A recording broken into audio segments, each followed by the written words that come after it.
अगर इतने उम्र में भी दुखी हो तो क्यों हो? विचार करो, चिंतन करो। क्योंकि 60 साल में भी अगर दुखी हो तो क्या सोच रहे हो अगले 10 साल में कोई कमाल होने वाला है क्या? कुछ ऊपर से आशीर्वाद बरसने वाला है क्या अचानक? कुछ नहीं होगा। 60 इयर्स जब तुम्हारे चले गए तो कुछ नहीं होगा। इसलिए नॉलेजफुल होने का अर्थ इतना ही है कि इतने जीवन में भी अगर तुम्हें प्रसन्नता नहीं मिली, सुख नहीं मिला, आनंद नहीं मिला, तो अब सोचने का समय है।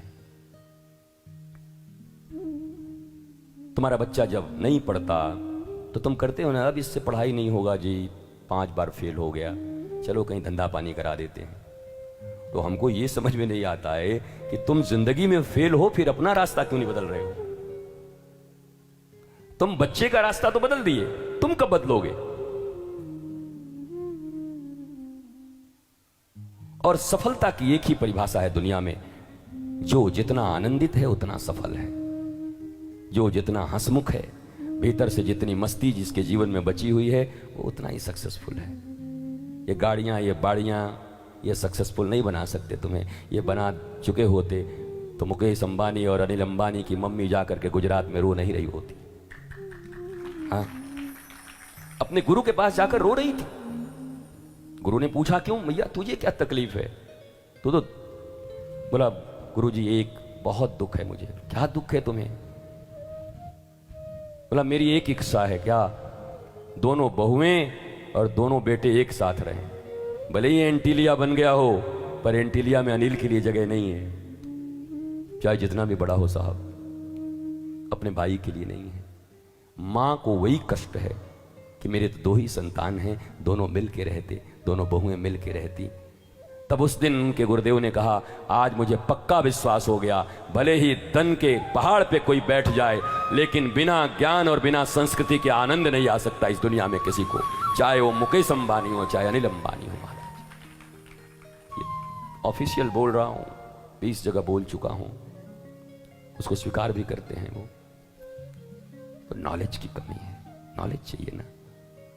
धन भी हो, पढ़ाइयां भी हो, 80 सोसाइटी भी हो, ज्ञान भी हो, चीफ मिनिस्टर की कुर्सी मिलते मिलते रह जाए, उसके बाद भी मस्ती से बंद चले जाए राम जी की तरह, मौज हो पत्नी को लेके।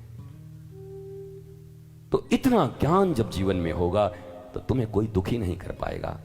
और याद रखना, चाहे रामचरितमानस पढ़ो, चाहे कृष्ण की गीता पढ़ो, महाभारत पढ़ो, कथाएं सुनो, इन सब का एक ही उद्देश्य है, अभी जो रिमोट संसार वालों के हाथ में है तुम्हारे, वो रिमोट तुम्हारे हाथ में आ जाए, तुम्हारी टीवी तुम्हारे अनुसार चले।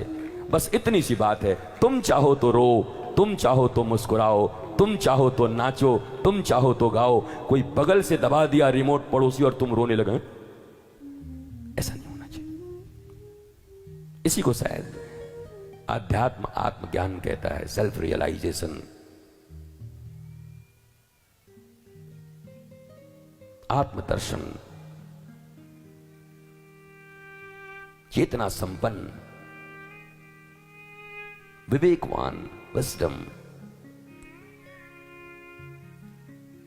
तो सेल्फ रियलाइजेशन जरूरी है। धर्म का मतलब यही होता है। बाकी सब बचपन स्कूल के कर्म कांड हैं, करते रहो, मना नहीं करता। पर किसी का बच्चा बचपन स्कूल में ही पढ़ता रह जाए 20 साल तक, तो उसको मंद बुद्धि कहते हैं कि पहली क्लास में ही 20 साल से है। तुम भी 80,000 कर्म कांडों में ही फंसे हुए हो। उपासना कब करोगे? 16,000 और 4,000 ज्ञान के श्लोक तक कब पहुंचोगे? मनुष्य की जीवन 70 से 80 साल की है, इसी में तुम्हें उस 4,000 ज्ञान कांड तक पहुंचना है। तुम तो पहुंच ही नहीं रहे। 5 साल में भी डोरे बांध रहे थे और 85 साल के होकर भी डोरे ही बांध रहे हो। सेल्फ नॉलेज कब होगा? और धीरे धीरे विवेकवान बनो मेरे भारतीयों।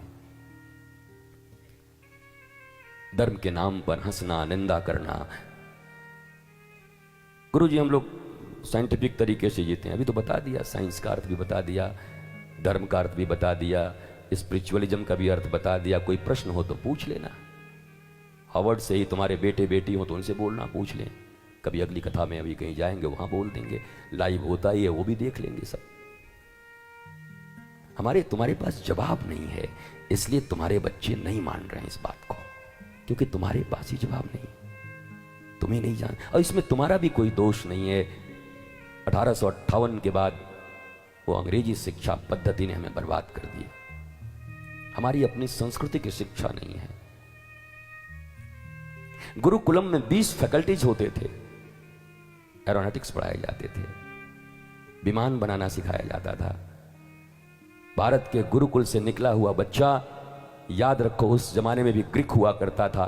भारत के गुरुकुल से जब कोई स्टूडेंट निकलता था तो नौकरी नहीं ढूंढता था, बल्कि विदेशी लोग नौकरी करने आते थे उस गुरुकुल के बच्चे के पास में। और आज भारत एकेडमिक क्वालिफिकेशन लेकर के और अपने बड़े बड़े होर्डिंग और बोर्डिंग लेकर के, मार्कशीट्स लेकर के नौकरियां ढूंढता फिर रहा है।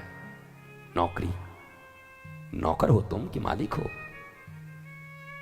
हाँ, दुनिया में लड़ाई मालिक बनने की हो रही है, तुम्हें इतना नौकर बनने का क्या तकलीफ है? और अगर नौकर ही बनना है तो फिर कुछ 80 जगह बन जाओ, ठीक जगह बन जाओ।